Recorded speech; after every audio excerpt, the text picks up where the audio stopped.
We're going to see who wins the entire trophy at the end of this weekend. And Steal. Okay, it's have a good podcast. definitely going to be Don't be too TL, toxic. guys. Team Liquid is winning all the games. Now, here's your hosts, the League Dad, Kevin, Mitchell, and Alistair.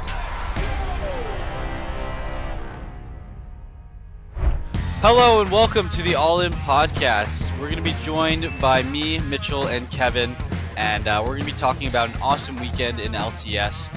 Playoffs are about to wrap up. Looking across the world, right, LCK playoffs are in a similar position, about to wrap up. We're going to very soon know who all of our world representatives are. LEC season finale is happening next weekend too, and LPL is already done, so we know who almost all of our representatives are or who they could be. We're just really looking at seeding right now. This last weekend for LCS specifically was pretty exciting, pretty decent game quality, a lot of action, and most importantly, a great weekend for Kevin and Liquid fans. You've been eating good. How do you feel about what happened this weekend? Yeah. So, I mean, we have this in-house prediction thing in our Discord. We've been doing the competition all split and also last split. I was down like a couple points before, but now I'm 4 points ahead of everyone. So I'm having a great time. Rigged. It's been, yeah, right. I actually rigged all of LCS as a podcaster, so that's just how it goes. It's messed up, We bro. have a lot of power here at All In, so I would say like it's been a while since I've had like a really good just like week or two as a Liquid fan. Actually it's been years. So I'm very excited for them. And this is us making Worlds. I think Core hasn't been at Worlds for years now, actually. So it's actually crazy to think about how many. It's at least been 2 years since we made Worlds. It was 2021. Yeah, so he only missed 1 year. It was just the year with the super roster with Bjergsen. Yeah, that's the only time he Oh, missed. you're right. So, it's only 1 year departure. It's been 2 years, but we missed a year. Yep, that makes sense. Yeah. Mm-hmm. So not too bad for Core, honestly, in his record. I mean, the guy still got it, right? Like, yes, he is not at peak form when he won Worlds in 2017, or even when he was dumpstering NA in 2019. But, I mean, Team Liquid had a hell of a weekend. Before we get into all those games, especially, the last two games, let's have a little bit of a send-off. Let's have a little bit of a goodbye to the teams that are no longer with us. Evil Geniuses, notably, I think that some fans and viewers may be shocked, but yeah, they are eliminated. They got eliminated by Team Liquid, and they're not going to Worlds, even though they were honestly sitting pretty for most of Summer Split at top 2, top 3, and coming into playoffs with a pretty high seeding, third seeding, I believe, right? So they are no longer in it. They won their first best of 5 against TSM. It was pretty dicey, but then they lost 3-0 to Cloud9, and then they lose to Team Liquid in a pretty one-sided matchup. What did you think about EG? And yeah, you can also tackle a bit of your thoughts of TL in this series, but the main thing I want to point out is there was no Armao. It was just all Sheeden, and Evil Geniuses. Honestly, they didn't really seem like they could put up too much of a fight. Yeah, I got a lot of vibes of Spring Split C9 2021, was it? 2022? When they had Summit? I think it Oh was yeah. 2022. And I felt like a lot of teams probably just gave him the benefit of the doubt when Jojo Pyong was hyper carrying, right? And they were just playing through and they're like, okay, yeah, sure, Jojo Pyong's hyper carrying, but like there's no world where he's possibly everything on the roster, right? Unforgiven's still good. Revenge had some good games. So people split up the focus, right, throughout the regular season. But we could tell through the second half and even more so onto playoffs that like the House of Cards was slowly starting to crumble. Like I think EG, they only beat TSM, right? Yeah, they only beat TSM in a very close match where like honestly TSM threw it, in my opinion. And I'm not saying that as like a TSM fan. Obviously, I'm not. I just think that TSM had more strengths as a team, and they lost. So I think EG has just been on shaky grounds just ever since the second half. So their third seed was more off the back of a very strong first half, and yeah, they still strung together wins where they're just better than the other teams, but I don't think they were better by a lot. In terms of playoffs levels, I think that EG showed that Forgiven's very good. Unforgiven is really good when it comes to like if he can get momentum, if he can get a lead, he's very good. But he's not a proactive AD carry. He rarely does the super plays, right? The ones where you're Yep. like, holy moly, he's like going in, going ham. I think Jan, even though I would say Unforgiven's probably a more polished player right now, a more reliable player than Jan. Jan has that instinct where he does go in and he just like sometimes he ends. He does that game 4 Ash that we'll talk about later. Oh yeah. But he definitely has a killer instinct and he's like not afraid to jump in. Well, I feel like Unforgiven, if it's not like a 70-30 play, he won't do it. He's like a Prince style AD carry to me. So I think this roster got found out. Everyone started being very cynical. They just like EG was putting 3 people in mid like they usually do.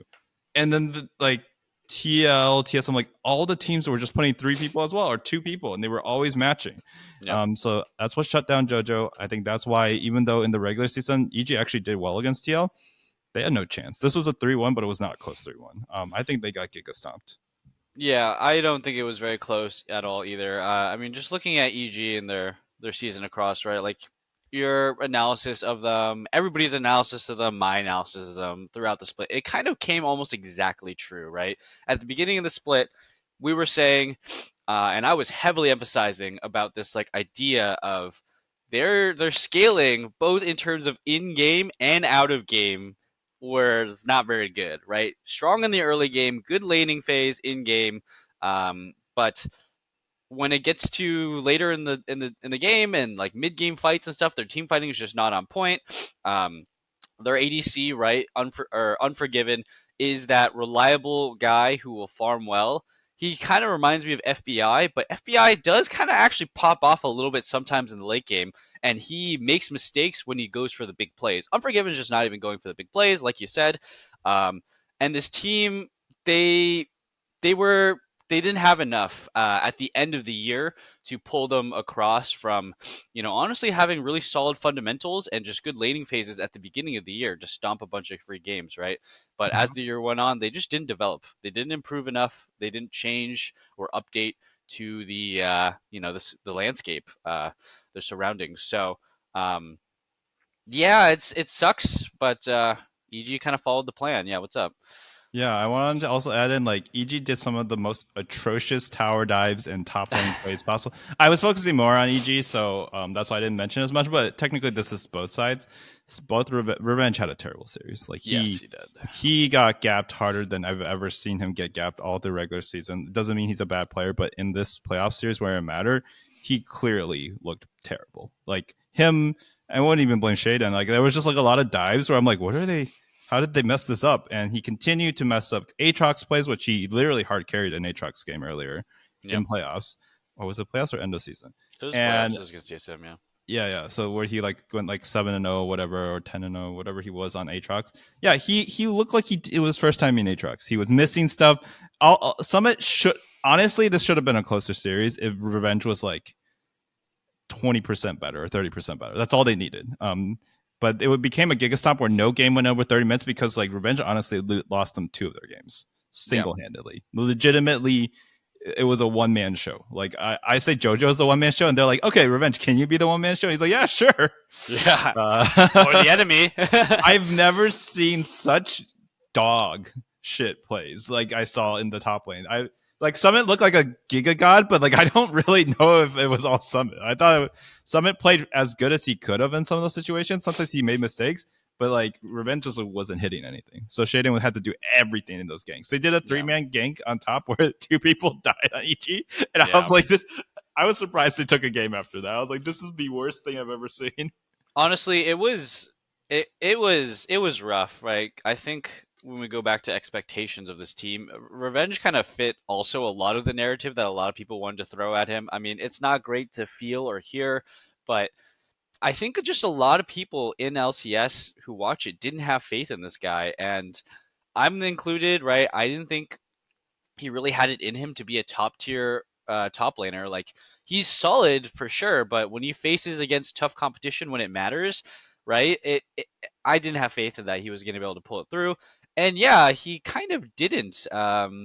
He had some big blunders, just missing things. Like that is accurate, but even the worst part is right when you have to wonder what's going on in the comms because he is pulling other people to his lane, and when he makes mistakes, right, and he pulls other people to his lane, it just compounds and it just doubles down, right? So Mhm. he was bringing Jojo over, and it's not like Jojo played the ganks perfectly, right? But you know, Revenge misses some stuff, Jojo is there, and he maybe misses some stuff too, and then they both die, and boom, the game is just completely over because your mid laner's losing.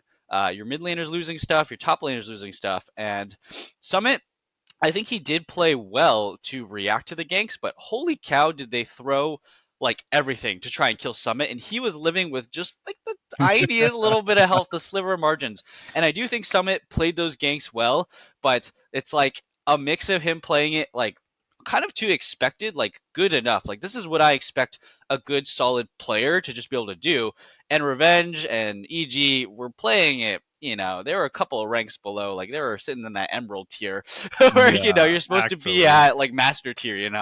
So it was just low quality play from EG. And I think that if they didn't have so much pressure, because it was Revenge's first playoffs, that dude, they don't make the same mistakes. That was like some monkey stuff, as you're saying, yeah. I wouldn't even say like Summit played it well mechanically, sure, like well enough, but these were like Summit mistakes. Like the being in those positions where these ganks could have happened. Yeah. Some of them were overforced, yeah, but some of them I was just like, this isn't a good. This is like, why is Summit here at this health and this position? And then he survives, and I'm like, that's not doesn't mean it was a good idea. Just means that they're terrible. Yep. So I actually was worried that he would take from this like, yeah, I don't need to work on my positioning in playoffs. This is fine. This was basically what happened to Summit in C9 too when he got super focused, right? That was the Yep. EG plan, and it would have worked if they just had hands. Like I would say the top three teams in NA outside of EG, if you don't count EG in the top three, right now, NRG, C9, and GGS would obviously pull off at least 60% more of those ganks. So it's like I think they had the right idea, even though they should be playing around JoJo. Like, I got it. They had good looks on Summit, and then it just totally flipped it. And Summit just got giga momentum out of it. Yeah, it's when you overcommit and then they don't work out. It doubles down the other way, right? And it just snowballs so hard in the other direction when Summit lives with 1 HP and you actually die when you commit everything up there. So pretty rough for EG. And I think to talk a little bit about TL before we talk about him again later is that um, while all this stuff is happening, I mean, the rest of their lanes are doing just fine, or doing well, right? Like you can see that if you give APA his champions, his characters, and he's very comfortable. It's pretty rough. Nobody knows how to deal with Cassiopeia or Ziggs. Clearly, that's why it just gets banned every time. Um, I think that APA honestly is a bit of a different player when he's on his own champions. Like, and it's both good and bad for TL, and that when he's on his champions, this team is very, very good, and when he's not on his champions, the team is functional. But APA, can struggle to have an influence. But oh my god, when he's on Ziggs and Cassiopeia, and later we'll talk about the Nico and stuff, he can very, very definitely make a huge impact. And honestly, it was a bit of a mid gap in terms of just impact, right? I feel like JoJo, it was because maybe he was getting brought up there that he could not influence the games at all. So to talk about JoJo a little bit, right? Like he's still, I think, one of NA's best players that we can see in the future. But yeah, there's something about this team maybe, or how he is not able to carry games right. He's on these like supportive playstyles and champions where you kind of wonder maybe they should just be throwing like Tristana, Kaisa mid, just give JoJo all the keys and have him Mm-hmm. carry. But EG didn't go that route. They really wanted to carry through top lane, and Mm-hmm. it just fell through for him. But any last thoughts on this series before we move on? Last thoughts on the series. Again, Ayla does not have. He has still not shown that he's worth. Like we didn't even talk about him this whole time because like he was basically, he was fine. He failed to engage support for the most part, and he didn't do much. So I shudder to think like, is he going to continue to get top level chances, right? And the other thing I would say about this series is like, APA is probably one of the most impactful mid laners in the whole league.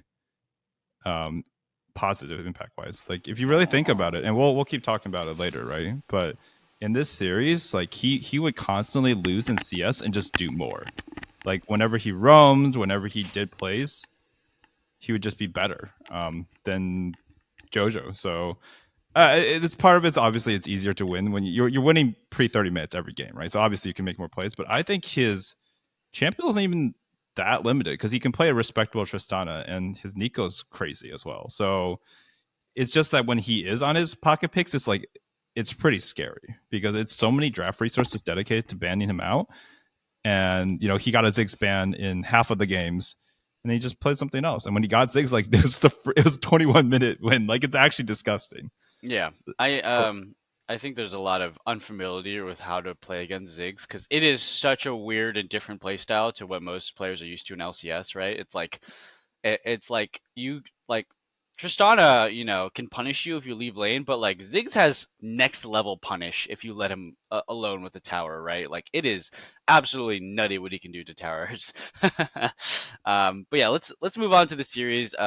Listeners, if you're noticing, I'm kind of hunched in the corner. I have to charge my headset because it does not work, I guess, when it's low on charge. I noticed it kept beeping and making weird noises, so I'm just going to charge it a little bit. I will be back up in normal sitting position in a second. Is it even plugged in? It looks like that USB Oh, it's plugged in. Oh, that Yeah. looks like it's not in at all. That's a Yeah, it's weird plugged cord. in. Okay, Don't worry cool. about it. It's for sure plugged in, weirdly enough. Um, yes, it is strange. But let's move on. Let's not talk about it. Let's very quick goodbye. We can talk about GGS versus Dignitas. Honestly, it was a 3-0 for GGS, but when I watched it, for some reason, I was not very excited by Golden Guardians play. I was kind of watching it and looking forward to the GGS versus TL series afterwards. Like, you know, I I I was ready to change my opinion. Like, last weekend when we did the podcast, you and me, I was like, yeah, I think GGS can do it. They can beat TL. But watching the Dignitas series, I was very worried for Golden Guardians. They 3-0'd them. It wasn't close, but the amount of times Golden Guardians was massively ahead and losing fights and getting caught, and yeah, it didn't matter because it's Dignitas and they suck. The inconsistency and the low level of just mechanical play that Golden Guardians showed across the board had me really worried. And yeah, it showed up big time when they played against TL. But before we go there, what are your final thoughts on Dignitas? They're no longer around. Jensen's long-term international appearance streak has finally been broken. I think, yeah, it's him and Doublelift have the longest and the most appearances at Worlds in the entire, game of League of Legends, and Mhm. it's broken, right? Doublelift has Yeah. obviously been broken for a bit. He's not going anymore. He had a long streak, but Jensen's is for sure broken. What are your thoughts on Dignitas and their departure? After game one, I was like, oh, maybe there's a chance this is actually a series because he was playing the Xerath. He was playing it all right, but he was like 6 kills up. And I thought they had a chance. I think Dignitas was like absolutely ran down by Rich. I actually think he was. Maybe this is just the story of just inting top winners deciding games by themselves. But like Rich's, his bad games were so bad. Like we flamed Summit, but like if Rich didn't have the start he had, honestly, like he was worse than Summit in his Summit's bad games. Oh yeah, I Which is agree. hard to believe, but he kept on just getting. Licorice would just do the Cassante combo and solo kill Rich, and he's like, "I'll do it again." And I'm like, Yeah, "Rich, come on, man! You're playing Fiora or whatever he's playing in the game. You should be able to react this. You should know this. Cassante's in every game." It was actually disgusting. I honestly think he just got the NA sickness. He fell off. He had a skill gap when he came in. He was like a top winner, and now like he's like clearly like a sixth place maybe. Like he could still play against people better or worse than him, but he had no X factor at all. He was actually just a power enter. yeah, And I think Santorin had an series, but it doesn't help when your top laner is that bad. I think Jensen still showed that he has the chance of getting on a roster. Poom was met, and then Tomo had one good game. I would say that I was like, oh yeah, he's like not bad. But his bad games were also kind of off putting. I think that only Jensen and Rich will still get a chance because they love imports, right? They love the potential highs. I think only Jensen like really secured his spot on a roster next year if his contract isn't too expensive, and then I think Tomo maybe as like a second place. I feel really bad for Santorin though. I just didn't see it. yeah. I think I have to agree with the Rich thing. I think the NA sickness is a great way to clarify it. It's like import comes in, they get hyped all hell, they they get a little too cocky. Maybe they don't practice as well as they should, or they practice too much of the bad stuff, right? I think a lot of Korean imports they think that they can find all their answers playing solo queue. You can't do that in NA, right? You can't do that on 60 ping. You can't do that with the environment that NA solo queue brings compared to Korean solo queue. And so if you don't do what other players do, right, like we've heard in the past that Licorice and Fudge and other players on C9 and they don't play as much solo queue because they're busy doing in-houses or they're scrimming more often or they're trying to get into champs queue that is probably dead by now, and among other different ways to practice. But if you dive into solo queue as your main source of mechanical practice, right, Prince, Vikla, um, they also fell victim to the NA sickness of, dude, your just mechanics just fell off and now you don't have the same game sense that other North Americans have to play with, because I do think that that is something that players who succeed in NA, they are just have to accept that they're not going to have as good mechanics as Korean or Asian pros, and they have to play differently. They have to play with their team more. And holy cow, yeah, Rich was getting absolutely bodied by Licorice. It was not even close. Um, to talk about Santorin too, I think there was some interesting discussion in the Discord chat where the type of player Santorin has become in recent years is a very, like Smithy type, where it's like very supportive, always there for his team, lots of early ganks, tank jungler, pretty much 24/7.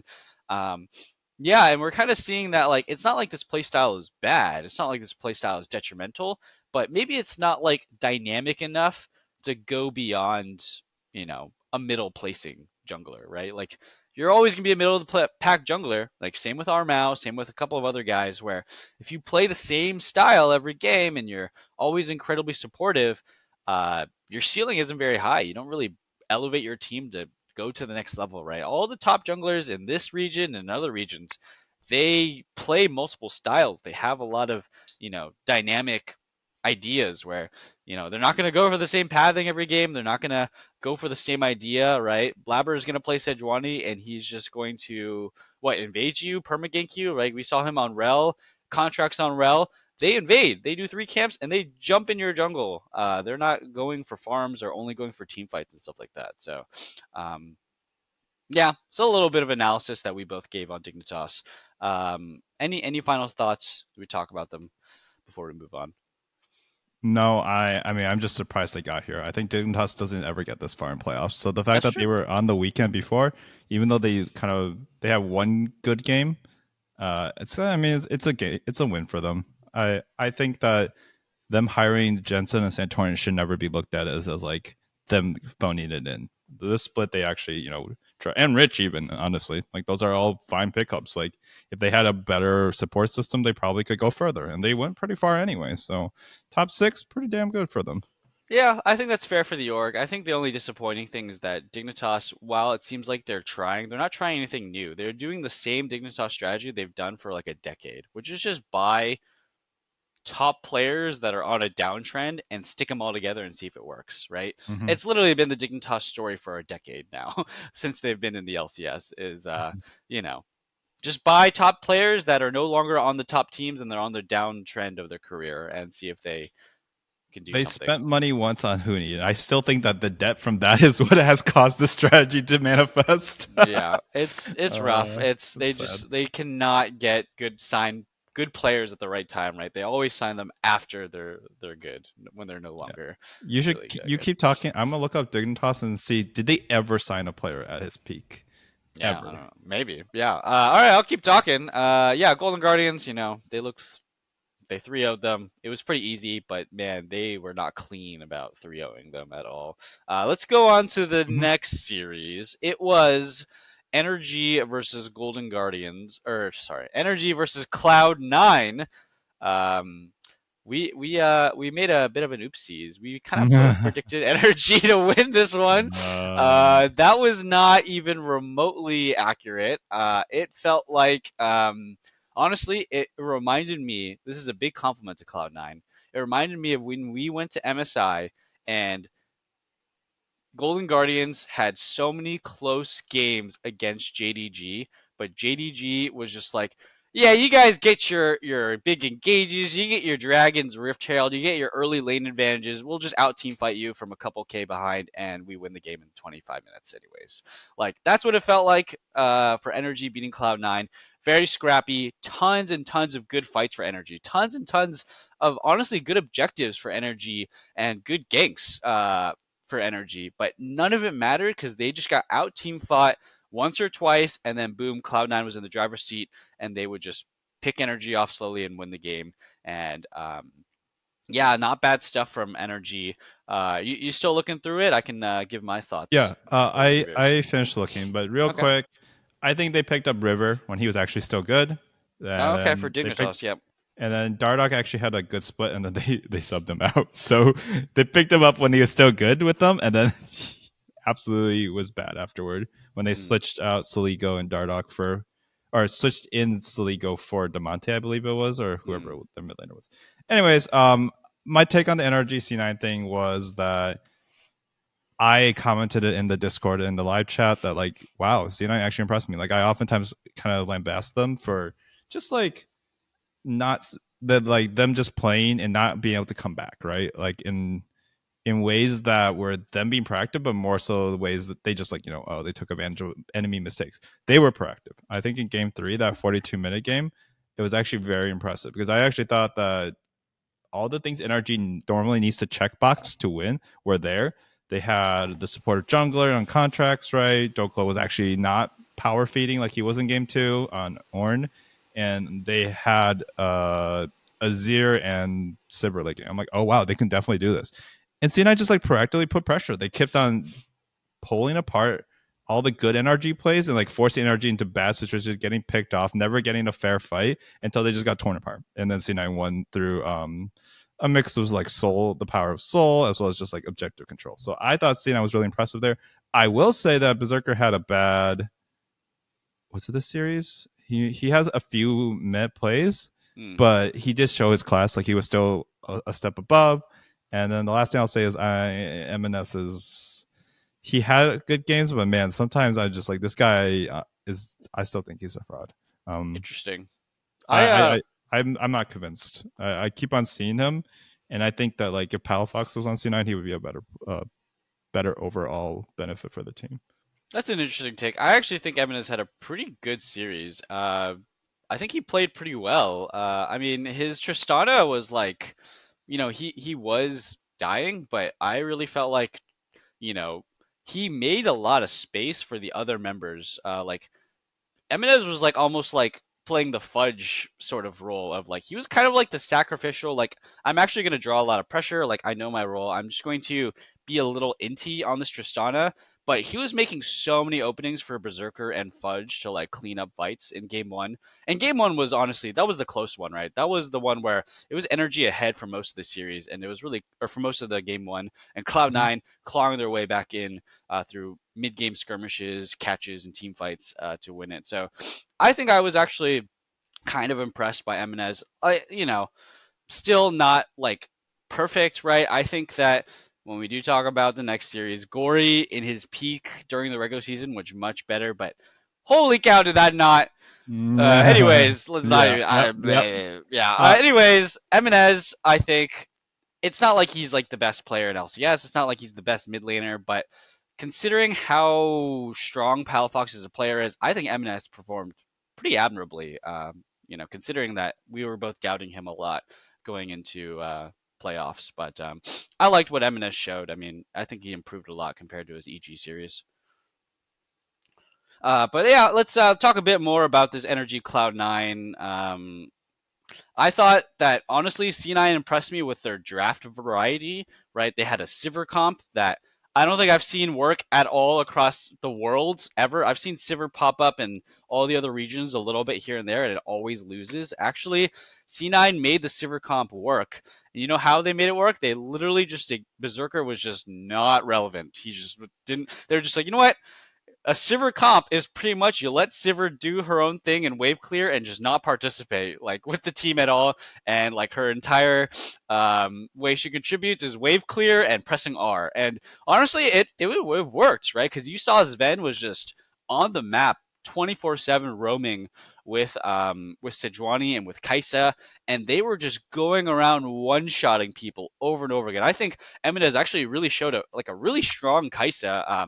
His mechanics were hella clean. Like his solo Definitely. kill, yeah, his solo kill on Palafox was great on the LeBlanc. Like imagine getting solo killed by an ADC as a LeBlanc, right? That's obviously Palafox messed up there, but I thought game two was very impressive. That was the one where I was most impressed by Eminez. I was also most impressed with Sven, and that I was like, yeah, okay, you got that instinct, you got that roaming like game Mhm. mindset about playing an engaged support, right? It's something that I think we were all worried about for Sven is that he wouldn't have that. Like maybe he could play mechanically like Nautilus and Rakan, but does he have that mindset to roam around, make plays, hide in bushes, go for flanks? And yeah, he showed definitely that he can bring it on the engaged support. So pretty happy for Sven and for Eminez in that game. Also, still though, NRG managed to find so many picks, so many fights. Like there was the time where NRG really almost got back into the game when they picked off Berserker when C9 was going for Baron. They collapsed on the Baron and they fought and they ran a bunch of people down. Um, Man, like NRG really put up a good fight, but just could not close any game out. Any more thoughts on this NRG versus Cloud9 series? Yeah, I think Blabber showed his class as well in this series. I thought that some of his rel engages, where he's like Oh yeah. 25% health at Dragon Pit, and he just comes down, crashes down on FBI, and just absolutely booms him, were incredible. I was like, wow, that is an angle and a half. He like really showed that he's just such a good player. He showed his MVP level. I also forgot to mention to give credit, MNS's package teleports on Corki Oh actually yeah. won them the game as well. Like obviously it was a mixture of everything, but he was getting great angles on his TPs and just like as a quirky player myself who played it mid for a while, when I was actually playing the Rift, I think that people who time out packages are inters. I think that not almost always, but in pro play it's not always the case. But like there's so many times where you just go in and you should just trade yourself as the package carrier because you will just do so much. And I hate watching it with packages just won't run out of time. So I was really glad that he was generally looking for ins and he had a pretty good sense for it. And the last thing I'll mention is FBI also lost NRG a lot of these series. I think that there was one push where they got to the Nexus turrets and FBI legitimate. The only defenders are Blabber and Oh Sven. yes, And yes. FBI just dies to the turret because he turns Ricochet on when the only way they could lose this is if he gets tower aggro. Like they could jump on him and he will never die because he is so late game into Sivir. And then once Yep. that happens, all the momentum just goes out of the window. And I was just like, FBI, what in God's name? How did you get engaged on? You had Flash, you had Spell Shield, you're playing Sivir. And I get Rel that has other CC, but like they just like wombo comboed him, and the turret did like more than half the damage. And I was like, FBI, what the hell was that? Yeah. So Yeah. there were moments like that where I honestly thought the Sivir was going to win, and I thought FBI was playing well. Like the Ezreal game, he also played fine. He actually played quite well. But it's just like in these clutch moments, I feel like he's not very smart. I think he's an instinct player. I think his instincts are good, but I don't think he's very smart. So if he has a really good support to like, and it's weird to say this after the GGS series, but like a Huhi, then he looks really good. It makes sense. It all makes sense now. Yeah. I have to agree. I actually forgot about that play until you Dude, mentioned I it. actually try to wipe it from my brain. Then I Yeah. thought about it, I'm like, wait, I know what happened this game. NRG 100%. If they played it like you play that situation 9 times out of 10, NRG wins game 3 and we go into game Mm-hmm. 4 and we don't know what happens after that. But 100%, right? Like it was 3 carries from NRG like against 2 supportive champions of Cloud9 against pretty much, you know, just a bare Nexus, right? It's you have 2 turrets, you have a huge wave, you have a Sivir. All you had to do was hit the turrets, not get turret aggro. I think that yeah, honestly it was on FBI, but there is a small part of the rest of the energy members should have just engaged on to the Cloud9 supportive champions. Like I think Dokla was there on Renekton. He should have just walked up, started hitting them, and taking the turret and died for it. Like, Mm-hmm. um, that is true, but still, right? Like, it's all of Energy's fault, and FBI made the I don't know. He's the late game AD carry. He did make that big mistake of simply just pressing W when his teammates didn't have turret aggro yet, right? Like, because I was watching the co-stream, and actually, shout outs, Doublelift has returned to the co-stream, and Well, they're so much better, by the way. Holy it is, oh my goodness, it was like, holy cow, they are so funny. They are so funny. Their insights were great, but they were both talking about how it's like, yes, FBI actually, you need to press W, right? You can't just be Sivir late game and not press W on the turrets, but you needed to wait at least until one of your other teammates grabbed turret aggro, because he was getting hit by both Nexus turrets while CC'd. So, it was rough. It was rough for FBI. But honestly, like when I look at the across the board and I looked at how all the other ADCs performed in playoffs, right?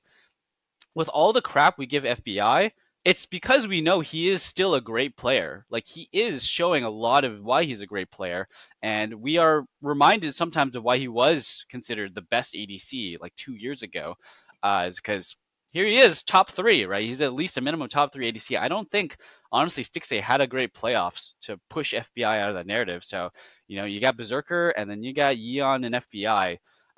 So Energy will continue to play even though they lost. We will see them next weekend in New Jersey, I think. And then actually we're gonna get Alistair. He's actually gonna be on scene, really, really psyched and hyped to see Energy live to face Team Liquid. But anything last final thoughts on Energy Cloud9 before we go to the most important series?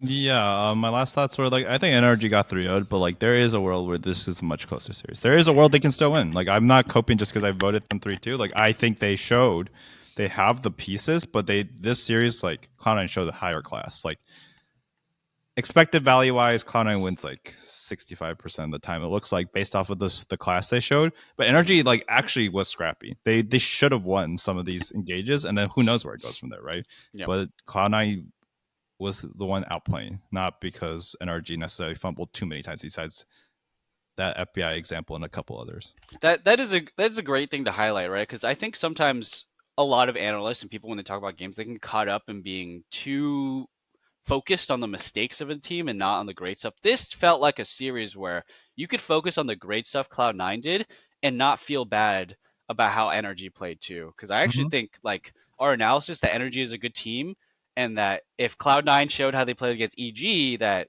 Energy would beat that version, right? But Cloud9 improved, and that's why Cloud9 was able to beat Energy. It's actually really exciting to see something like that in our own league because when we go to the next series, we might be talking a bit more about why certain players failed, why they made more mistakes, and that caused them games instead of the great things the winning team did to win the game. So let's go to Golden Guardians versus Team Liquid. It was a 5-game series. It was really, really long. I think it spanned like 6 hours or something ridiculous because Game 5 had a whole remake and like a 20-minute pause built into it. But let's just start from the beginning. I think we're gonna probably spend the most time talking about this series. How did you feel? Overall thoughts about Golden Guardians versus Team Liquid? It was a long, it was a messy series. I thought it was a really informative series. So after this series finished, Liquid has played 17 matches already. It's basically a whole regular season in playoffs, right? Yep. Meanwhile, for reference, T9's played like 6 games. 6? Oh, they 3-0, so they've only played 6. It wasn't even 7. Yeah. Yep. So like it's a huge gap there. I think that Liquid show that they are growing game by game. Like if you watch their first series where they lost to NRG, I believe it was, compared to now, it's like night and day the level that Liquid has shown. They've shown that they understand how they should be drafting. They've shown that APA can like do stuff. Oh, the biggest thing, AP got 5 bans in that last game, and he was not that last game, the game 4. When he was on Ari, he got 5 bans put onto him, and he had a CS lead. Really sick.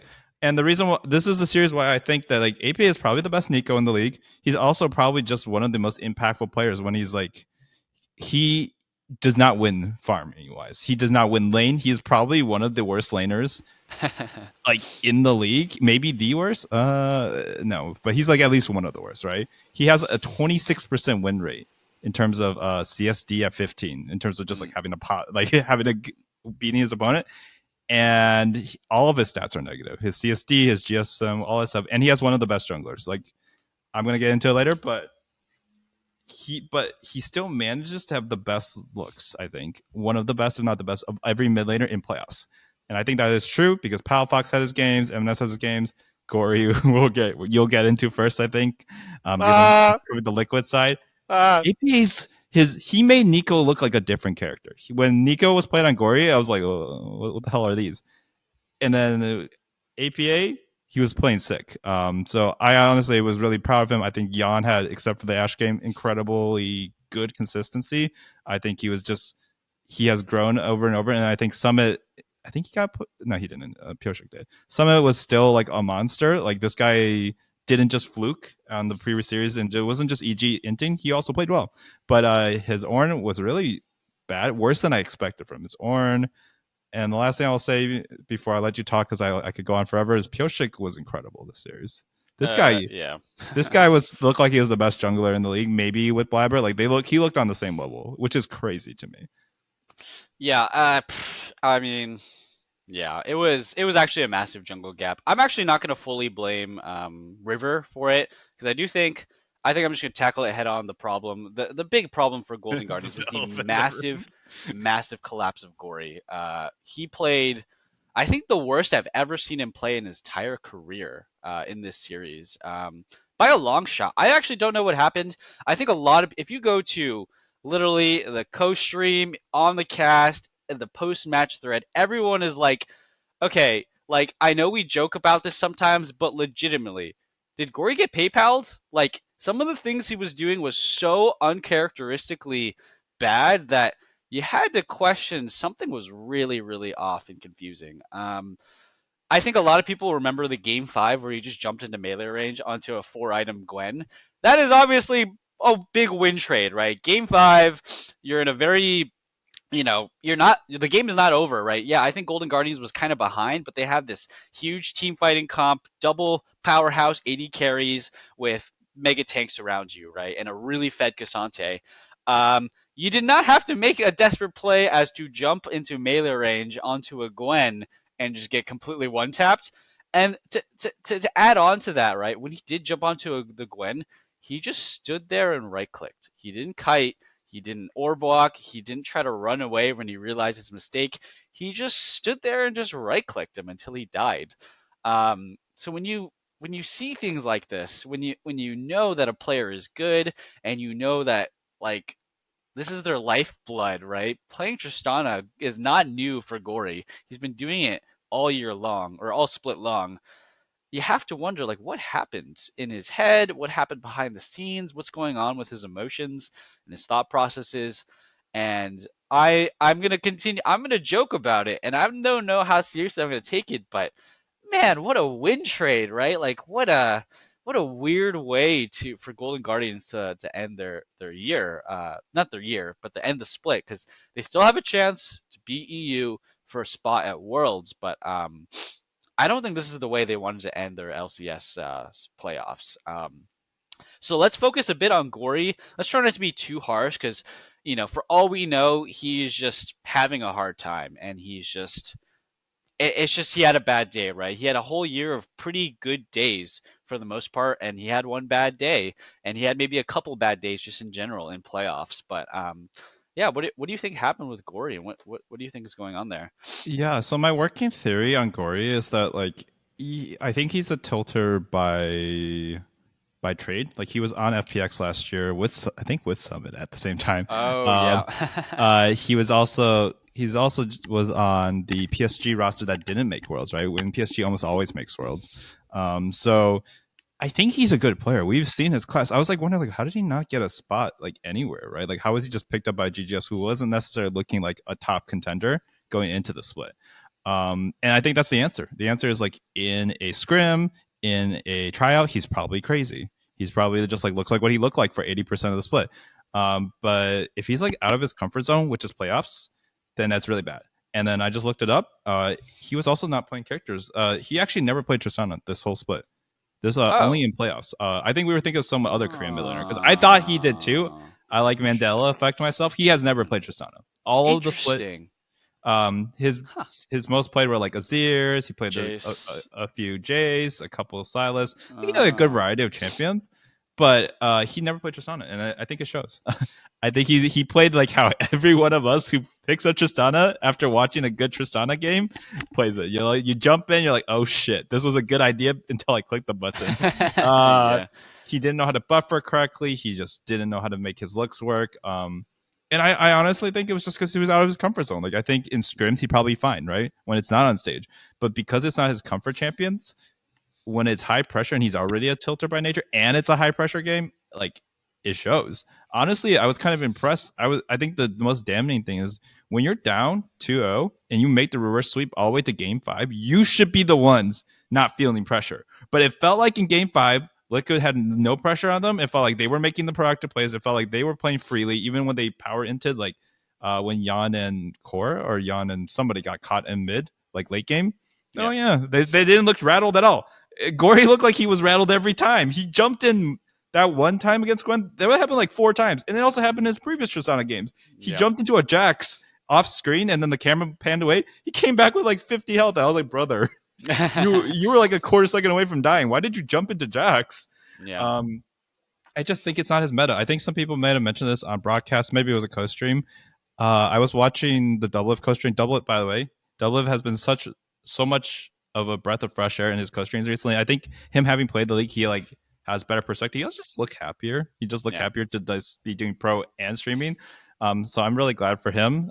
Although I would like to see him actually play playoffs so he doesn't have time to co-stream. But you know, best thing we could do. But I think they mentioned that they think Golden Guardians is just not on the right patch either.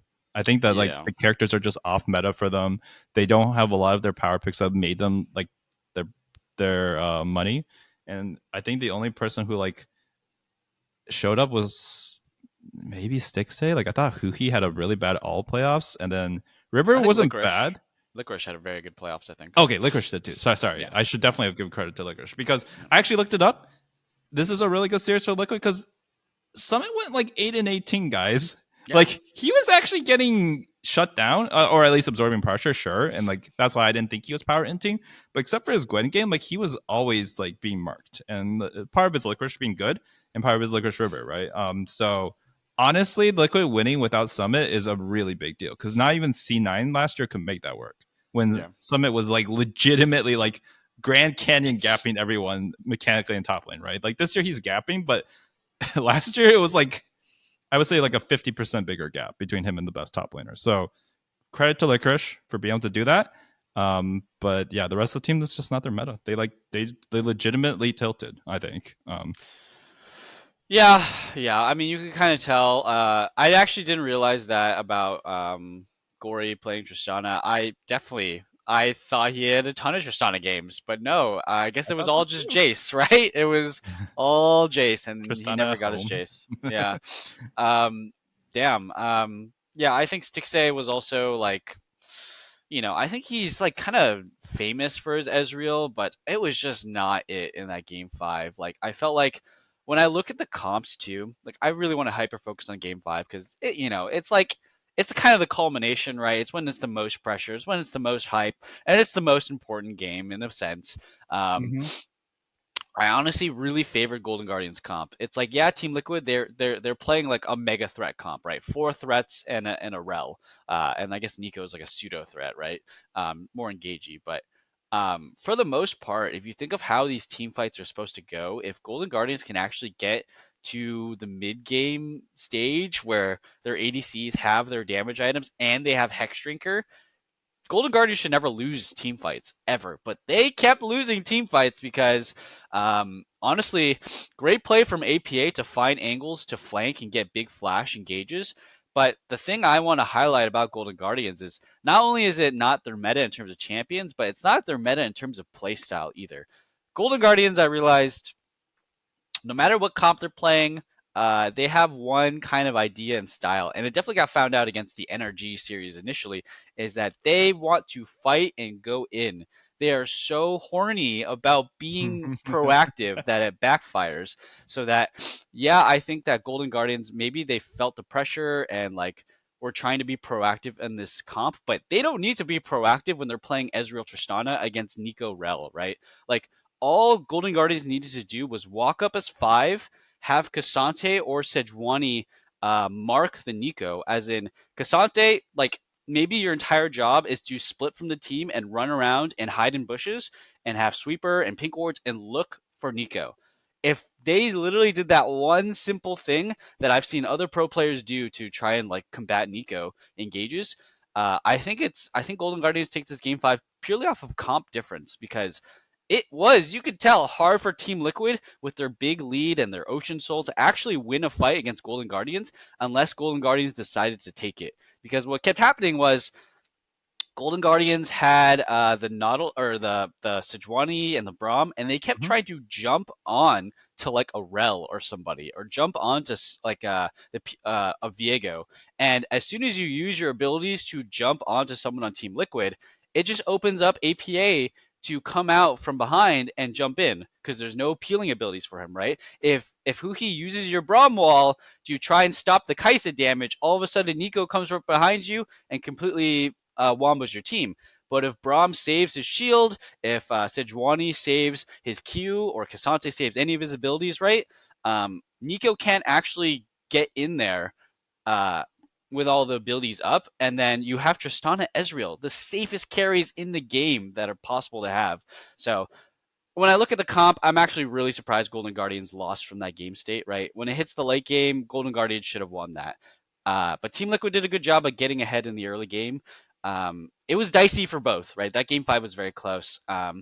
It was a massive execution difference, I think, from Golden Guardians. They, who he had a rough time. I think a lot of his engages were very hit or miss. I think honestly, Golden Guardians, they were very scrappy too. Like they were like, I think Team Liquid was just for the most part in 4 out of 5 games the beatdown. They were the ones getting advantages, getting the normal fights, winning most of the objectives, and it was Golden Guardians finding like the super random weird angles to like get a pick that snowballed for them. Like I remember game 5 was looking pretty dunzo for Golden Guardians. Team Liquid was quite ahead, but it was a mid pick onto Rel.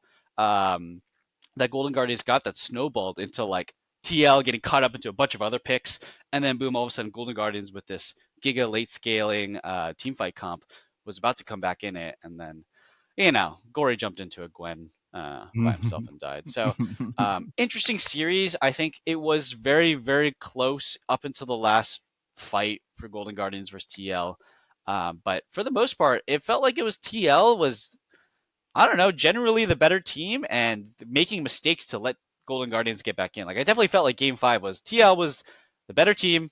They made a couple mistakes against a comp that scaled better than them in team fights, and then Golden Guardians managed to grab a hold of TL's mistakes, and then they just threw their own mistake back in there. So yeah, that was my analysis of game 5 and overall the GGS versus Team Liquid series. I mean, I hate to say it, but I mean, TL was the better team that was just privy to their own mistakes, right? Like, they kept flubbing, and that's why I went to game 5, honestly.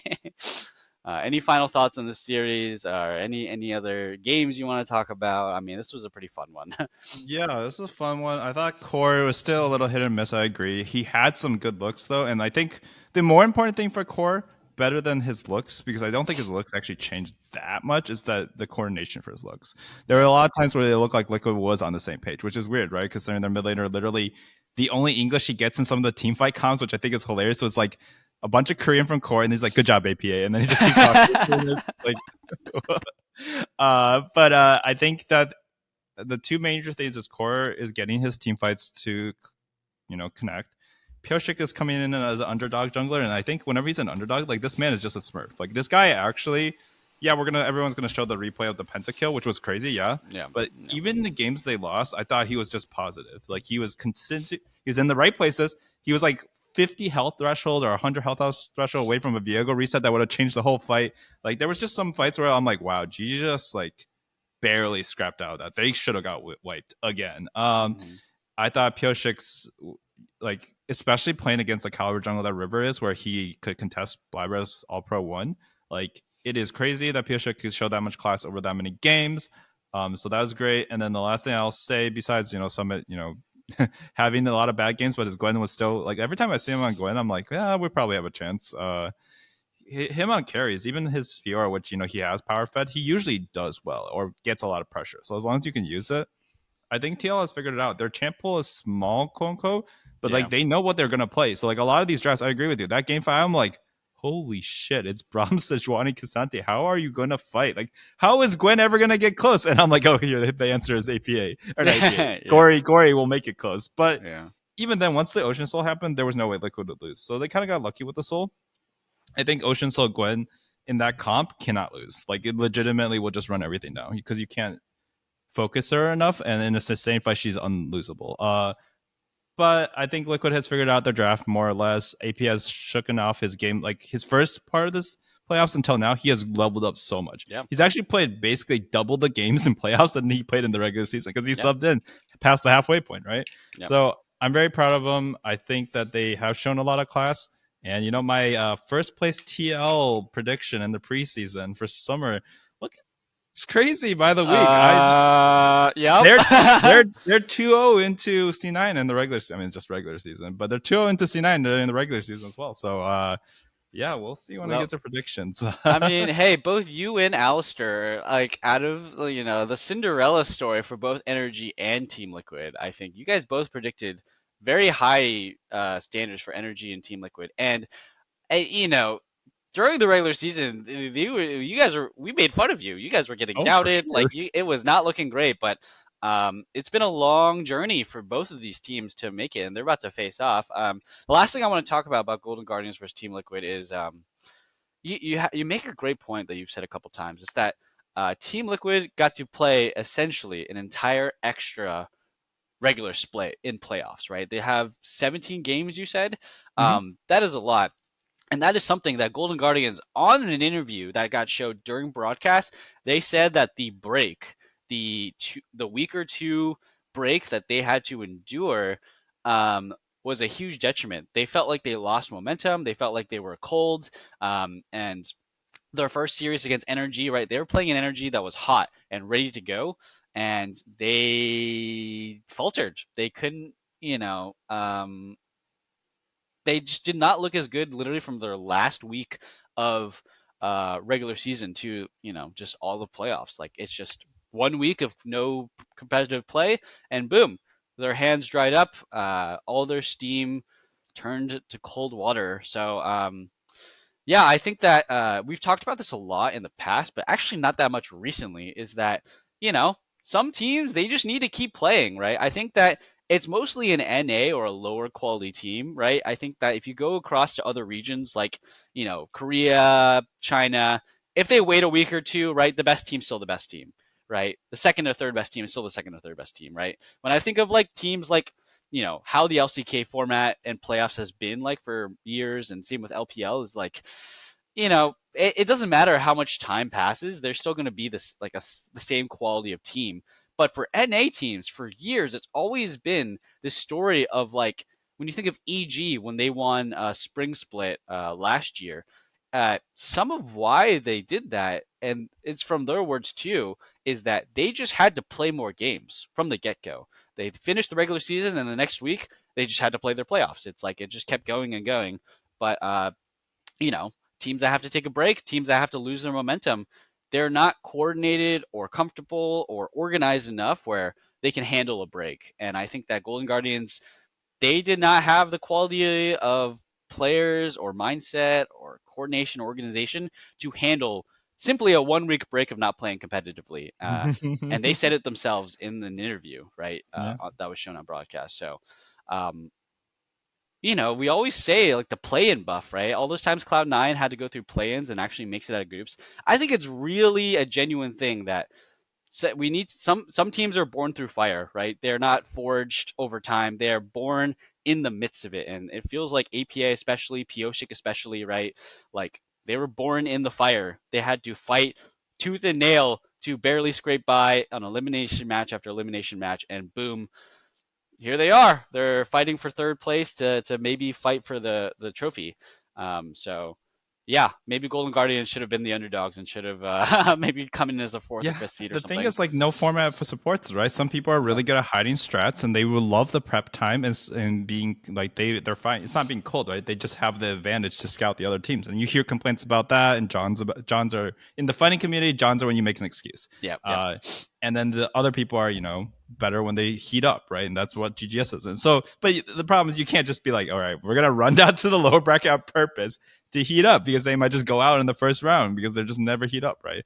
So I get it. I think it's a legitimate complaint from them, but at the same time, it is an excuse because like they just keep like you have to be able to do both, right? Yeah. To be a truly good team. Yep. Or you beat DRX and just like go through the lower, like not the lower bracket, just go through the Cinderella run, beat everyone as the underdog every time, and then win worlds. But Hey, that's the massive copium I have that you just alluded to, is that Golden Guardians is going to have to come in as a 4th seed, really big underdogs, really big disappointing end to their LCS regular season. But they're going to Worlds. I was so hyped I sneezed. They're going to beat the crap out of Mad Lions, and they are going to make a statement at this Worlds, okay? I'm legitimately excited for this team. I think this is the best thing that could have happened to them. Gory getting found out, getting all the highlights on him to be like, hey, Gory, what the hell happened? He's gonna be like, okay, well, we're back in my territory. Massive underdogs, you know. I didn't like being considered for first or second All Pro. I didn't like being in the MVP conversation. Now Gory is right where he belongs, in the dumpster conversation, and he is going to go to Worlds and make an impact. Yeah, okay. Jokes aside, let's look ahead to the next series. I will say GGS is probably our strongest 4th seed we've ever sent from NA. Every time we send a 4th seed from NA in the past when we did have, or even 3rd seed, we just look at them. We're like, yeah, this 100 Thieves roster is going to do shit, like absolutely nothing. Or this Clutch Gaming roster is going to get 6-0'd, and they got 6-0'd. You know, like this time I'm like, what? GGS could do damage. They could win a game against an Eastern team. Like it has happened. We've already seen them play. They've won as many games as T1 has against BLG. It's true. And it's infinitely true. more than Gen G, the number 1 Korean seed, and potentially the number 1 Korean seed this time. So it should be KT, but we'll see. My point is, GGS is not bad. And if the world's meta changes a bit, they could just pop off, right? They are the best 4th seed we could send against EU. I think better than Liquid, even though Liquid might go all the way to the finals.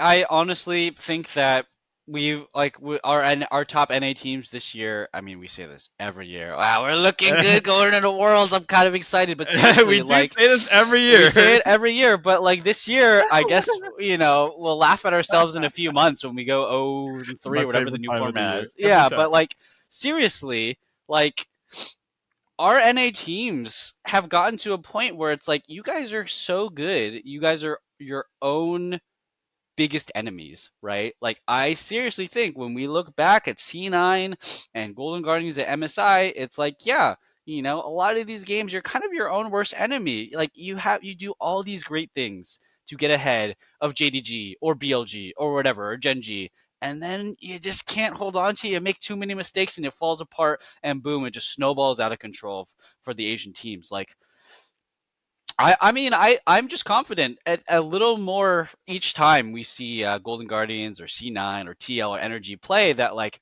hey, you guys are really good. You guys are pretty solid. It's just like a couple of your own oopsies that are like, you clean that up and think of how much better you guys could be. So that's it for Golden Guardians. We'll talk about them again when Worlds comes around. They are not gone from the conversation for 2023, but congrats to Team Liquid. I honestly like how far they have come from last split to this split. Like they looked like absolutely hot garbage in spring split to not super convincing but still pretty good in the regular season, to looking very competitive, looking quite strong. TL versus Energy is happening on Saturday, this upcoming. Both teams look very good, I think. Energy did take it against TL the first time they played off against each other, but if we're being honest, right, you said it. Both teams have changed. Playoffs have games you play, the weeks pass by, minutes pass by, and both players on both teams are improving, getting better, getting more comfortable, getting ready. The landscape has changed. The meta has developed. Who do you think is going to take it versus TL Energy on Saturday? And tell me why. So Energy looked really good against TL the first time around. I mispredicted it. I'm going to mispredict it again. Nah, I just can't. We're going to win 3-1. Once again, it will never be a 3-2 between these two. I refuse to believe it. They're too streaky for that. Like, again, a close 3-0, right? That's what Energy had against C9. could have been a 3-2, but it's not going to happen because of the way these teams play. I think Liquid has leveled up. They've gone through a harder gauntlet. They beat GGS, who could be one of the best teams in the league, right, on a given day. And they did it more convincingly, even though it was a 3-2, than I think NRG did. So as far as class goes right now, I think that Liquid's biggest issue is Summit. They need to make sure that he doesn't. This is the first time he's qualified for Worlds, which is crazy to think about with his level of play. Yep. He's been in Korea for a long time. He played in multiple regions, right? He even played on a championship C9 roster. He's never even made to MSI, I think. Because they bombed out, right? So this is the most playoff series he's ever won. This could be his turning point, right? This is the time where we stop memeing him and he's like actually a legitimate player. Liquid has figured out how to play around him, so that's a big plus. But I think NRG's issues wise, where do we even begin? Like, I think Dokla is like, he's there or he's not, and he and Summit could like make one of the most like disgusting. Either way, we could have some of the most disgusting, like worse than what we just saw against Golden Guardians, right? Dude, all right, combine their forces. Summit and Dokla are the most intiest and the most pop-off player you could possibly have in LCS. Yeah, or at least in the playoffs level. Yeah. So I think that this will still be Liquid's game. I think Liquid has all this positive energy around them. They just shut down a reverse sweep, and they just beat GGS. Like, and they're at Worlds, right? So now, like, if they didn't have pressure before, they're super not at pressure. Because I'm not gonna lie to you guys. Besides Liquid finally winning their 5th trophy after winning 4 in a row and being dry for a while, like 3rd seed, 2nd seed, 1st seed, it could be the same shit as far as like getting destroyed. There's no group stage, it's round robin, but like the seeds don't really matter, right? So. What I don't know is if 3rd seed qualifies for main stage and 4th seed is play-ins. I believe that's the case, but I'm not sure. I think it's something like that. I don't remember. We'll talk about the Worlds format when it comes around. You've predicted TL 3-1ing NRG. I think I'm going to do you a solid, and also by saying that I'm predicting NRG to win this series. I'm helping out TL fans out there, but I kind of truly believe my statement as well. I think it's going to be 3-2 NRG. I think you have an interesting notion about the idea of 3-1, 3-2. I honestly think it's such a crapshoot.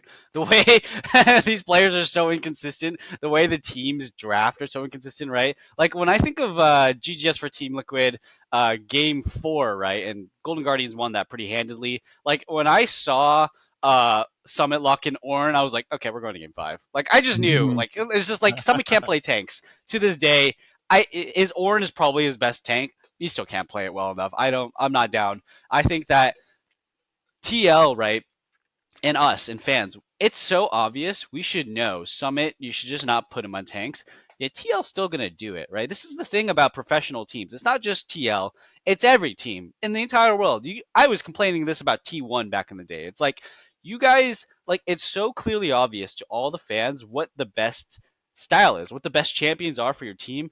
Yet they're still gonna not pick it. Like they're still gonna do some weird stuff. Like for 2 years straight, we know CoreJJ is only good on an engage. Yeah, he kept picking enchanters, and it was like, guy, it's so obvious. Like you should just pick engage. And I think the same thing for Pyosik, right? It's so obvious that Pyosik is just a different player when he's on a carried jungler.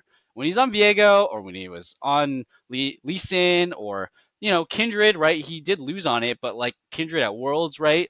It was just a stark difference when he was on DRX, when he's on now, if he's playing a carry jungler versus a tank jungler. It's like, I think it's very obvious to fans, yet we know TL is still going to draft a tank for Summit in one of these games, and they're going to lose it. So I don't think it's consistent for any team. Like, they're just too inconsistent with their drafting and with their play that I just have to think it's going Game 5. I'm going to go NRG 5 games. They're going to take it. I think the things that I'm still have an advantage for NRG that is huge is that Palafox is, I think, just a much, much better player than APA at this moment. And APA, right, he has terrible laning, but he can pop off like crazy in fights and engages and flanks.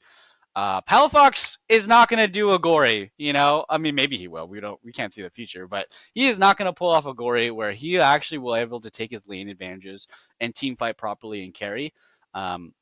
So I also think that, FBI, as much as I'm going to make fun of him, like, he's honestly showed more than 6A has the entire playoffs. So I think that's going to be a bit more challenging for TL to deal with, having a more reliable ADC for energy. I think that Ignar, right? Honestly, he had a really rough series against Cloud9. He looked quite bad. Still more consistent than Huhi. For some reason, Huhi completely collapsed going into playoffs. I think I think you could really make the case for either team. I'm not confident. Both of these teams are quite good, but like privy to their own mistakes, their own flubs, and just overall inconsistent at being good. The only thing I do know for sure, and that I will not budge, and I'm very confident in, is, and I think Cloud9 is going to 3-0 whoever ends up playing against them in the finals. Yeah, I think if TL or Energy show up, I think Cloud9 is going to 3-0 in finals. Maybe 3-1 if they're lucky, but I don't think it's even close. Yeah, so you can go ahead, talk about your TL versus Cloud9 a little bit if you want. I mean, so to your point, I will say that you are right that the regular season might not matter. NRG, I think, was 2-0 also against C9. Like, they Yep. were just very good against all the top teams.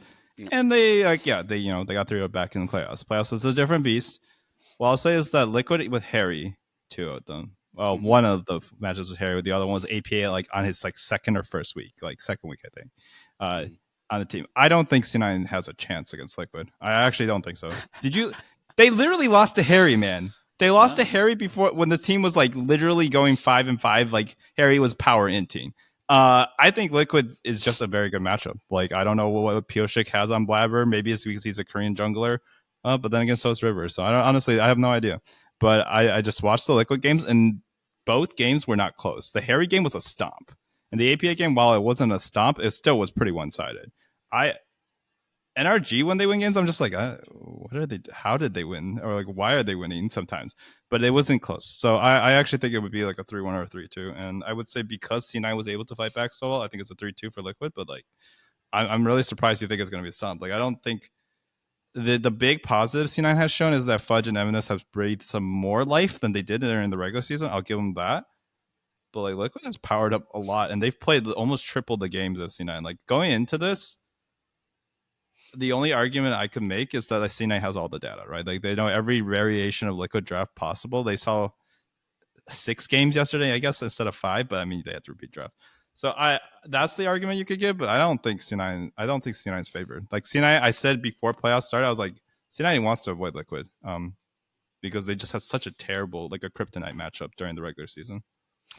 Kevin, I will just let you live in your copium hopium world. I think it's okay. I think if you ask and you go across the board and look at analysts or other people saying, everyone's going to be predicting Cloud9 3-0, whoever ends up in the finals. Everyone votes Cloud9 3-0 no matter what. That's just what it's been for almost 4 splits now. Yeah, and I think it's because it keeps happening. Honestly, I tried to vote against them. It just didn't work out, man. They've won, what, 3 splits in a row? 2 splits in a row? 2 splits in a row. They won. Sven is undefeated. The Summit one didn't happen. Yep. Yeah, the Summit one they didn't win, but Sven as a support is undefeated in NA championship contention. So I mean, this would be 3 in a row for Cloud9. I think just like honestly, it was like the Cloud9 versus NRG series where it really showed me that like their mechanics and their play is good enough, but it's their late game team fighting and macro. It's the weakness of TL matches up perfectly against the strengths of Cloud9. Cloud9 has that energy in NA only, not internationally, obviously, that no matter what happens in the early game, if they have meta champions and they hit a mid to late game team fight, Berserker, Blabber, or Sven will get a big engage. Berserker will always be positioning the best, and Eminez and Fudge will always be disruptive.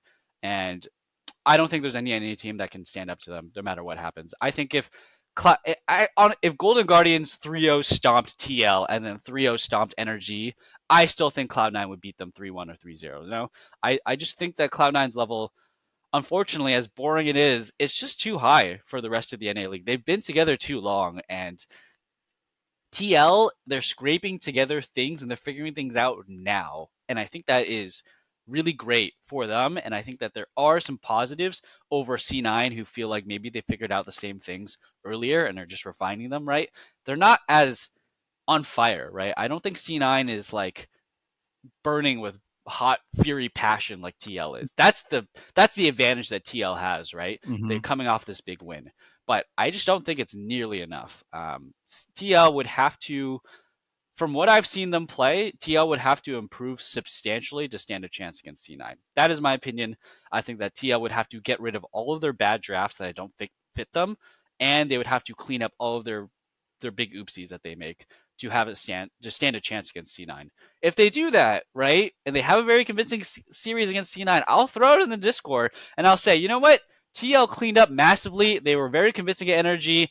Yeah, maybe they have a shot against Cloud9, but from what I saw against the Golden Guardians series, I think they get 3-0 stomped by Cloud9, honestly. So that's my take. I think I'm being the normie. I think that's everyone's take, honestly. I think that's what almost everybody's gonna say is that, yeah, I mean, Energy TL is gonna be real hype, guys, and then Cloud9 is gonna 3-0 stomp. It's gonna be a very boring Sunday. I hope it's not the case though. I hope that TL can do something, or Energy can do something interesting this weekend, and that we can, really take it to Cloud9, maybe get a 5-game series. But yeah, that's the playoffs that have we predicted. That's how it's shown. I mean, it's just an exciting time, right? Who would have thought that it would be TL versus Energy, maybe vying for the title? I don't think a lot of people thought that. I think a lot of people thought it was going to be Cloud9 versus Golden Guardians at the end of this year. But, story changes. That's why we have to play these games out, right? We don't actually know who's going to win in the end. Any final thoughts looking forward to the weekend? Any final thoughts on the games we saw past? It's been a good time. My final thoughts for the weekend are, I hope that the viewership is good. I think that we need a W at the end of the day. And I will be honest, if it's NRG versus C9, it's going to be one of the worst finals in terms of viewership ever. C9 continues to make finals. And I was here during the C9 TL era, right? When they were in every final. It hurts viewership after a while, right? Unless it's like a TSM on the other side or C9, right? Yeah. So TL versus C9 is our best finals for viewership purposes. The other thing I want to mention is I was looking at just a preview of like other regions. LJL, Detonation Focus Me, is in the finals.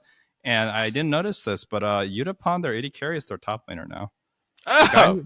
He's been an 80 carry since 2014 summer. I think he was splitting time between top and 80 carry in winter of that year. Wow. So like he has played top before professionally, but he's been 80 carry for 9 years. He is one of the most tenured pro players in League of Legends. Like he's up there, right? When every time he comes back, we're like, oh shit, it's Yutapon again. He's pretty good. As far as the Japanese players go, he's pretty good. And he switched to top because their top laner was not it at MSI. And I was like, holy shit. They actually just like roll swap and now they're in the finals. So if they make it, I'm giving you guys the inside scoop. LJL they're super veterans now just playing top because apparently top diff. Yeah, I guess. That's a super weird one to think about, like ADC in top lane. I thought it was a bug in the wiki because I was looking at it earlier before the podcast. And I was like, what's LJL up to? Who's in the finals? Because Liquid was the 8th team to qualify for Worlds, right? And we didn't hear about LJL yet. And I was like, why is that a top symbol? The weirdest there? world swap in the history of world swaps. I think we've had some. Have 80 carries ever switched to top ever? 80 carries have switched to jungle before, like Score. 80 carries have switched to mid, like Piglet. But I have never seen an 80 carry swap to top lane ever.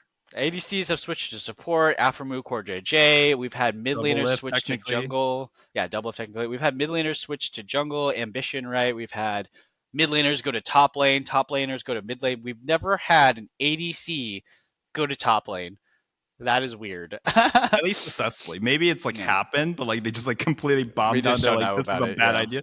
Like who wants to go to top lane? Like Xiaohu does because he's good, but like brother. Yeah, I mean we've had mid laners go to ADC at least, right? We had Perks do that and be very successful. Yeah, of course. And we've had ADCs go to mid, I guess, because Perks went bat to mid lane. So that is true, but like there's a lot more overlap between mid lane and ADC. You literally can play Kai'Sa Tristana mid now, and like it's literal 80 carries. And you can play was the thing. Syndra bot lane. You can play Veigar bot lane, right? Cassiopeia, but you cannot play.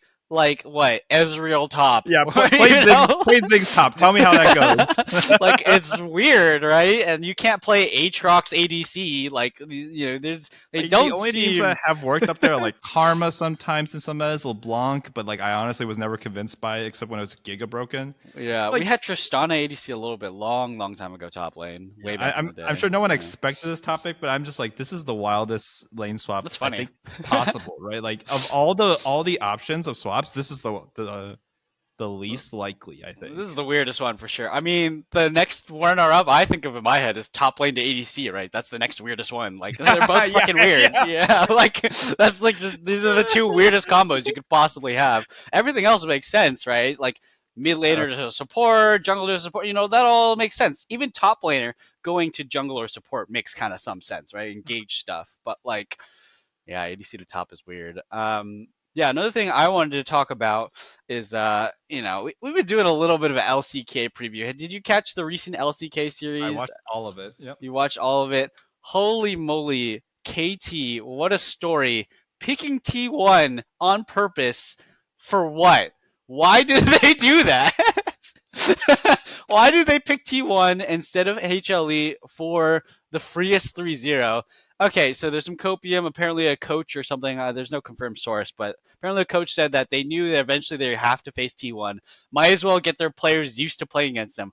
But I'm like, didn't you also just help T1 too, though? Because like they were in such a bad spot. Huge momentum swing for no Right? reason. Yeah, and then Gen G versus T1. It was 5-game series. It's like we spent all of summer split, like, oh my god, the fans just thinking complete doomer takes. It's so over for T1. Faker's gonna come back to a burning ship, and then here we are. T1 is still beating KT after this entire time, and T1 is still barely losing to Gen G because it's called the finals. Nothing has changed. It's all the same, guys. Nothing has changed in the LCK like hierarchy.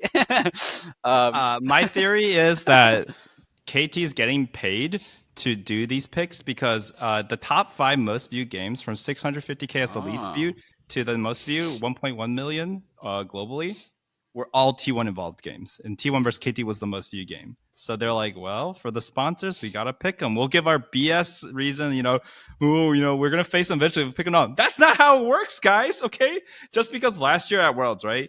Let's say DRX was like, yeah, if they had the choice, we'll pick T1 because we're going to face them in the final. No, they would absolutely have lost. Like, I am, not a big fan of the modern T1 organization. I loved SKT, but like I think some of their recent hype is just unjustified at times. But even I would think they would win that every time in a quarterfinals. Like you would never pick them. That's just inting. Momentum is a big deal. Mental is a big deal. Mental blocks are a big deal. BLG, up until they lost to LNG, was potentially the best team in the world because they have better records against T1 and Gen G than JDG even have. But they lose to JDG. Would BLG pick JDG in the first round? No, just because they know they might see him in the finals? No. Oh, absolutely not. So I think that's cope. I think that is a terrible take. I think that's on the same level as like all the like blue side, red side drama we heard from the Korean teams at MSI last year, or was it 2 years ago now?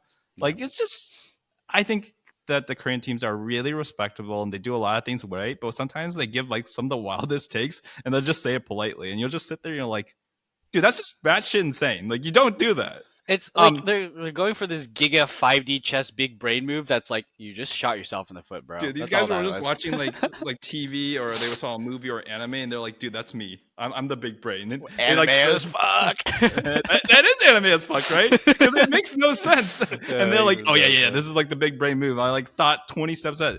I will say that at the time they picked them, HLE looked much stronger, and T1, even though they did just finish their season, they did look weak. They did actually look weak on paper, but like the history of these two orgs, T1 has only had like a winning record in playoffs like once or twice ever.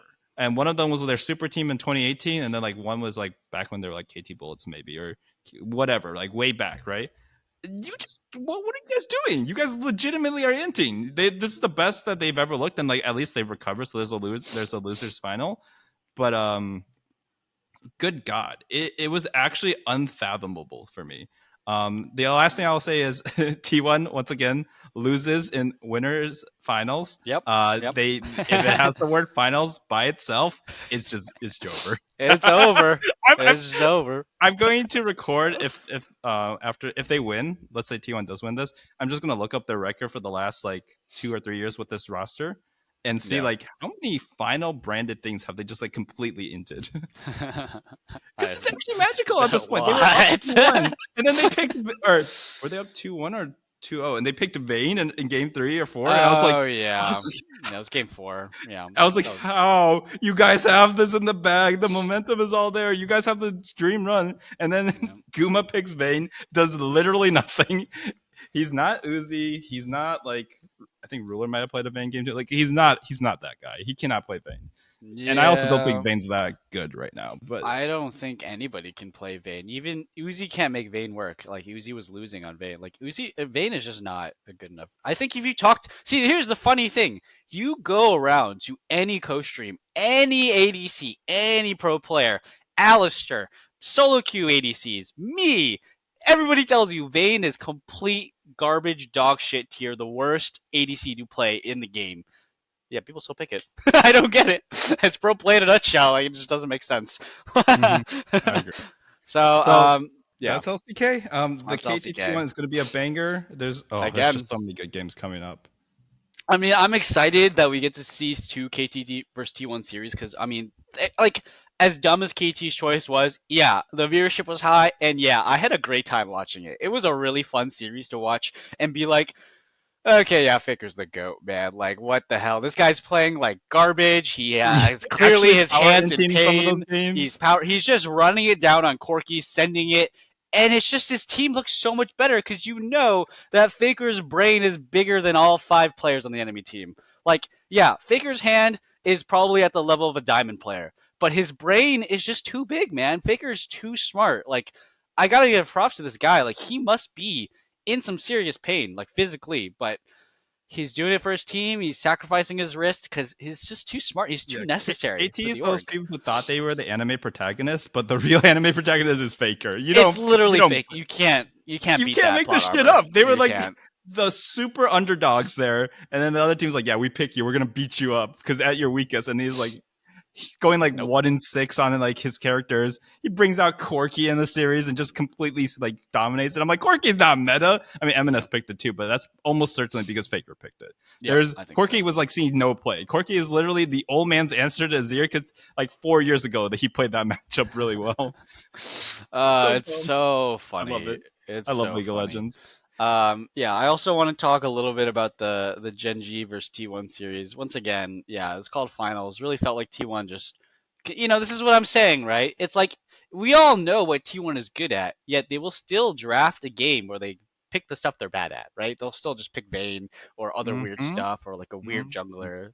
But for something that I want to bring up, this is a little bit of a self I don't know, boast or whatever, is Chovy.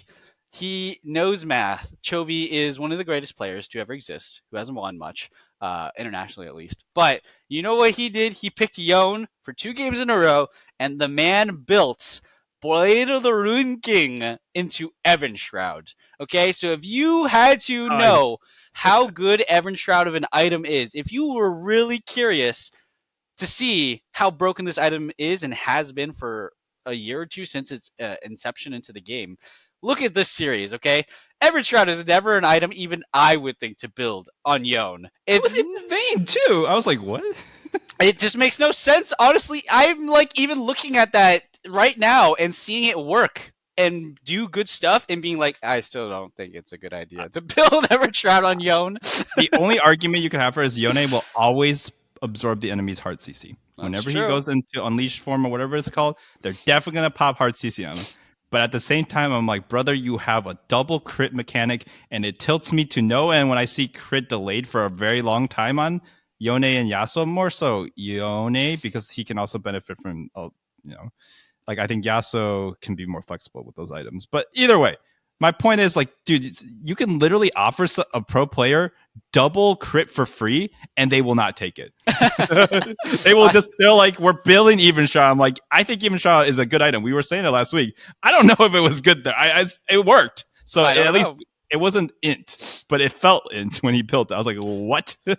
I mean, that's how good this item is that even when it's picked in a bad spot, it's just serviceable. It's not terrible, right? Like if you were to pick like what, I don't know, some other item, right? That like kind of maybe like Evan Shroud, like you just can't go wrong with it. It's just not the best in all scenarios. And I think that's a situation where it really helped that the item was cheap. You know, it really helped that at a baseline level, the item's always going to be fine, and that if you're not getting the full advantages of the passive, you're tanky, it's cheap, and you can start building your shield bow. And that's really all Chovy was doing, right? He was just going for that 3-item spike. Because, you know, if you look at a 6-item build, right, Chovy's build's going to look like absolute garbage if you get to full 6 items. But Yep. if you look at it from just the in-game perspective and the fact that, like, Gen.G is playing off of item power spikes, and they're looking to end the game before they can get to the 6-game spike, and blah, blah, I'm running over my own words, is that Evan Shroud is just cheap enough, and it gives you tank stats, and it gives you a little bit of damage. It's just fine enough, I guess. It's like now. the cheapest or 100 gold more than the cheapest like completed items in the game. By the way, Yeah, it's disgusting. Yeah. At 2,300, even at 2,500, it was decent. I actually underestimated it, but I think at 2,300, it's like a no-brainer. It's too broken at 2,300. It needs to be nerfed. It's basically getting an item at 2/3 of a kill early. That's like, Yeah. I think a lot. But I really like that point before we just like go on forever at the extra section. I really like that point you mentioned about item buy points. I think pro streamers have definitely started to harp on this a little bit more. But for the longest time, I feel like a lot of people just like saw builds and they're like, this is dumb. Why would you build X item, right? But like, we don't operate in a perfect world. Like a lot of the times there are just times where you just don't have this money, but there's like a Baron fight or a Soul fight or something coming up, right? And so getting strong power spikes for a back, but then, you know, like long-term it being weaker is fine. Yeah. As long as it is net beneficial for your team. Like if Yeah. finishing Evan Shroud right now gets me Soul Point or gets me Baron pressure, that's better than getting, let's say, a Noon Quiver and a Crit Cloak, right? Which Yeah. is almost the same price. It's like 300 or 400 less. And then just sitting on it, right? And then losing the fight because you just have two not great items by themselves. And it's even like it goes on an even more detailed level, which we should probably move on after this. But it's like he built Blade of the Rune King first, which is such a powerful 1-item spike, right? But like when you build Blade of the Rune King to have all this great laning phase, right? It has a bunch of attack speed and lifesteal, and then when you build it, you have insane dueling potential, right? Like you don't really want to build more attack speed, more damage. So like Gale Force doesn't feel good. If you start building Infinity Edge, you're just like you have no crit, right? But then you're super squishy. So it's like Blade of the Rune King makes sense that you want to build defensive stats. So he goes back to base. He has enough for a cloth armor and a null magic, and then he comes back to base again. Maybe 2 minutes, 3 minutes later, he realizes he's not going to get enough gold to build a full Jock Show, right? Because that's the OG build is Jock Show, Blade of the Rune King, and he's like, you know what? Yeah. It's that item break point. It's that there's not enough time for me to get a full Jock Show, which is 3K. Let me get Evan Shroud, 2,300. Boom, I have an item spike. I'm so much more powerful at this 2-item breakpoint than I would be at a 1-item plus components. So, Yep. Yeah, that's pretty much it. That is the Evan Shroud conversation. That's why this item is OP. That's why you can build it on anybody. That's why it's being absolutely spammed in pro play right now. Yeah. Any final thoughts on LCK and our small little coverage? No, I think we did a pretty decent job. Yeah, No bias. I think so too. Yeah, no bias. We did great. Good job, all in podcast. All right then. Obama congratulates Obama is what I'm thinking of right now. Yeah, he puts the reward. I don't know. Yeah, he puts the Nobel Prize. Yeah. Yeah, it's been a fun week for League. I mean, this is always the best time. Yeah, for it's League of Legends. finals weekend, right? It's After finals this, we weekend, just yeah. have one more wrap. Oh no, we also have Worlds, but it's the culmination of everything. This is the best part of the year. This is the next couple of months where we talk about how NA is going to be the best ever. Yep. This time. We can't wait to win again. I can't wait to win Worlds again, man. It's you know. I think it's actually part of the American citizenship test these days. It's like, is NA going to do well at Worlds is one of the questions. And if you say the wrong answer, well, let me just tell you, that's why some people don't have their green cards yet. Yeah, it's true. That's why Cordia J's around, because he's like, I'm a world champion. We Dude, can he win, said guys. He said it before it was in the test. He knew. I remember when he joined, he said NA will do well at Worlds. And the those 3-3s are actually some of the West's best performances ever nowadays. Unlucky, man. I miss those days. I will add in. We're gonna repeat this at Worlds. 3-3 will auto qualify you for playoffs. That's how round robin works. Yeah, So, I just if we 3-3, I mean, this is the promised land. here's the realistic take. Okay, we're gonna step out of the copium zone. We're going to somehow find a way to play a match where it doesn't matter and look like the absolute best team in the entire friggin' world. Like we are going to beat JDG when in a game where it doesn't matter or something, and we're gonna end the year being like, and they did pretty good. We didn't make it out of groups, but we did pretty good. Like it's just gonna happen again. But you know, we can't see the future. We don't know what's actually gonna happen yet. I'm excited though. I like the teams that we're gonna be sending. Right, so let's end the podcast here. We are sending, for sure, Cloud9, Energy, Team Liquid are qualified for the main stage. Golden Guardians has a chance to beat the 4 seed of LEC to also qualify for the world stage. But otherwise, we're going to see what that seeding looks like. We're going to see who wins the entire trophy at the end of this weekend. And Okay. it's Have a good definitely podcast. going to be Don't be too TL, toxic. guys. Team Liquid is winning all the games. Try not to be too toxic. We'll see you in the next episode. Peace.